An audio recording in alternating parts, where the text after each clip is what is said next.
மகேஷ் இந்து முன்னணி மாநில நிர்வாக குழு உறுப்பினர். அண்டா செந்தில் யார்? அவரு திமுக சொம்பா இருந்தாரு. எல்லாரும் திமுக சொம்புன்னு சொன்னோடனே இல்லை, நான் சொம்பு இல்லை, நான் திமுகவோட அண்டான்னு சொன்னார். அந்த திமுக அண்டாவை கூப்பிட்டு பத்திரிகையாளர் போர்வையில் இந்த 7 நியூஸ் 18 ஒரு விவாதம் வச்சாங்க. இது விவாதம். அந்த விவாதத்தில் பாஜக, நாம் தமிழர், திமுக எல்லாரும் கலந்துக்கிறாங்க. அந்த விவாத அரங்கில் எழுதப்படுற கூச்சல், ஒரு கருத்து சொன்னால் அதுக்கு மறுப்பு அந்த மக்கள் கை தட்டுவாங்க, ஆரவாரம் பண்ணுவாங்க, எதிர்ப்பு தெரிவிப்பாங்க. அது ஒரு சாதாரண நிகழ்வு இல்லை, அது கடந்து போகணும். அதுதான் ஒரு சகிப்புத்தன்மைன்னு சொல்லக்கூடியது. சகிப்புத்தன்மை இல்லாத பத்திரிகையாளர் போர்வையில் ஒரு பொறுக்கி பையன், தெரு பொறுக்கி அவன் பத்திரிகையாளர் போர்வையில் நீண்ட காலமாக திமுகவுடைய கோபாலபுரத்தினுடைய கக்கூசு கழுவு குறித்து கூட தகுதியற்ற நபர் அவன். ஆனால் அவனை பேச வைக்கிறாங்க.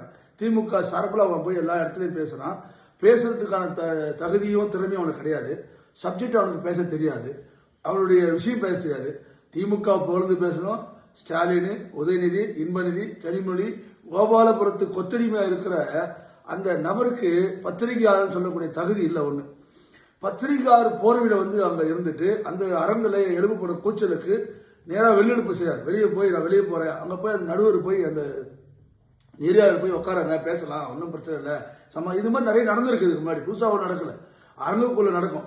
ஏன் நீங்க நம்ம பிரதமர் மோடி தமிழ்நாட்டுக்கு வர சொல்ல அந்த நிகழ்ச்சியில எப்படி தமிழக முதலமைச்சர் பேச சொல்ல ஒரு கூட்டம் எழுந்து கை தட்டும், கத்தும். பாரத பிரதமர் நிகழ்ச்சி நடந்திருக்குது. அப்படி ஒரு நிகழ்ச்சி கடந்து போக வேண்டிய இந்த செந்தில் இதுல ஒரு பெரிய எப்படி சொல்றது, சட்ட ஒழுங்கு பாதிக்கிற அளவுக்கு திமுக ரவுடிகளை ஏவி அங்க நம்முடைய குழந்தை வெளியே வரப்போறார் எஸ் ஜே சூர்யா. அந்த அரங்கத்துல சொல்றாங்க, வெளியே போகாதீங்க, வெளியே அந்த செந்தில் அடியாட்களை வச்சு நிக்கிறான், நீங்க போகாதீங்க. அவர் பாருங்க, சிங்கம் என நேருக்கு நேரு பிரச்சனை சந்திக்கிறதுக்கு அரங்கத்திலிருந்து வெளியே வரார். கோலை பயந்து போய் பதுங்குறாங்க. அந்த பாஜக இளைஞரணி தலைவர் ஜெயசூர்யா அரங்கத்துக்குள்ள தைரியமா வெளியே பிரச்சனையை எதிர்கொள்றார். கருத்தா பேசு, நீ கோபாலபுரத்தை வாழ்குன்னு பேசு, நாங்க பாரத மாதா வாழ்குன்னு பேசுறோம், இந்த நாடு வாழ்குன்னு பேசுறோம். ஆனா நீங்க அந்த கருத்தா பேசாம உடனே அங்கிருந்து அடியாட்களுக்கு அமைச்சர் சேகர் பாபுவினுடைய தீவிர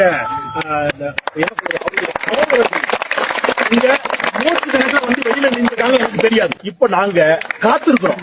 யாருக்காக காத்திருக்கிறோம்னா, உள்ளே சப்தமிட்டு ஒரு 10 பேர் சேர்ந்தோம்னா வீரத்தை காட்டினாங்கல்ல, அந்த வீரத்தை அவர்கள் வெளியில் யார்? அமைச்சர் சேகர் பாபு. அவருக்கு ரவுடியை சப்ளை பண்ணக்கூடிய அமைச்சர். அவரு பொறுக்கி பசங்க அனுப்புற ஆள். அவரு ஒரு தமிழகத்துடைய அமைச்சர், இந்து சமய அறத்துறை அமைச்சர். உடனே ஒரு போன் பண்ணா ஒரு 150 பேர் அனுப்புறாரு. இதை நான் சொல்லல, அந்த அண்டா செந்தில் சொல்றாரு. பாரு, அண்ணன் சேகர் பாபுடைய ஆட்கள் வெளியே நிற்கிறாங்க, அண்ணன் சேகர் பாபுடைய விசுவாசிகள், அப்படி இவங்களை யாரும் இல்லைன்னு நினைக்காதீங்க. அங்கிருந்து கோஷம் போடுறான், திமுக வாழ்க, திமுக வாழ்கன்னு கோஷம் போட்டு வெளியே வந்த உடனே அந்த பாஜக இளைஞர் தலைவரை போய் தாக்குறான். இது தமிழ்நாட்டில் சட்ட ஒழுங்கு எப்படி இருக்குன்றதுக்கான ஒரு முன்னுதாரணம் தான். இதெல்லாம் மக்கள் புரிஞ்சுக்கணும். தமிழ்நாட்டில் சட்ட ஒழுங்கு எப்படி சந்தி சிரிக்குது பாருங்க.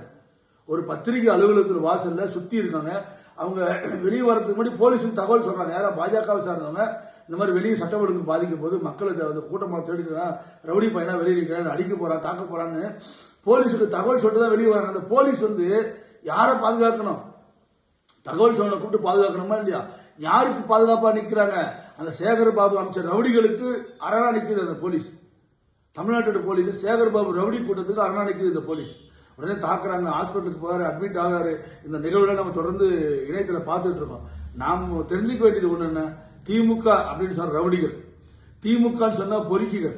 அது பத்திரிகையாளர் போர்வையில் இருப்பான், எழுத்தாளர் போர்வையில் இருப்பான், கவிஞர் போர்வையில் இருப்பான், வைரமுத்து மாதிரி இப்படி பல்வேறு போர்வையில் ஒளிஞ்சிட்டு இருக்கான் இந்த திமுகவுடைய அந்த கைக்கூலிகள். 200 ரூபாய் வாங்குற ஊபிஸ், காசு கொடுத்தா வர கூட்டம், செந்தில் கூட்டம். அமைச்சர் அதிகாரம் இருக்கு, தமிழ்நாடு உங்ககிட்ட இருக்கு, திமுக ஆட்சிக்கு தமிழ்நாடு இருக்கு. ஆட்சினா அத்தனை பேர் பொட்டி பாம்பா வீட்டில் இருப்பீங்க. ஆனா இந்த தொண்டர்கள், தேசத்தை நேசிக்கக்கூடிய பாஜக, RSS, இந்து மணி தொண்டர்கள் கடந்த 45 ஆண்டுகளுக்கு மேலாக எந்தவித ஆட்சி அதிகாரம் இல்லாம நிராயுதபாணியா வேலை செய்யணும். வெறும் நிராயுதபாணியா களத்தில் நின்று போராடிட்டு இருக்கோம். ஆட்சி என்ற அதிகாரம், ஆட்சி அதிகாரம் என்ற ஆயுதத்தை வச்சுக்கிட்டு காவல்துறை ஏவி எங்களை கைது பண்ணி எங்களை சட்டத்துக்குள்ள, எங்களை சிறைக்குள்ள அடுக்கிறது உங்களுடைய திராவிட மாடல் அரசாங்கம். நான்குறி தைரியமான ஆம்பளையா இருந்தா இந்த நேரத்துக்கு வாங்க, இவ்வளவு பேர் வாங்கினேன். பாஜக தொண்டை எவ்வளவு பேர் நிக்கிறாம பாருங்க. தமிழ்நாட்டில் ஒருத்தவங்க கூட நேருக்கு நேர் பேசக்கூடிய தைரியம் இல்லாதவங்க, கருத்து சுதந்திரம், கருத்தா எதிர்க்கக்கூடிய தைரியம் இல்லாதவங்க. ஆனா கேட்டா சொல்லுவான், நான் தான் கருத்து சுதந்திரம். தந்தை பெரியார், அண்ணாதுரை, கருணாநிதி தான் கருத்து சுதந்திரத்தை மீட்டு கொடுத்தாங்க.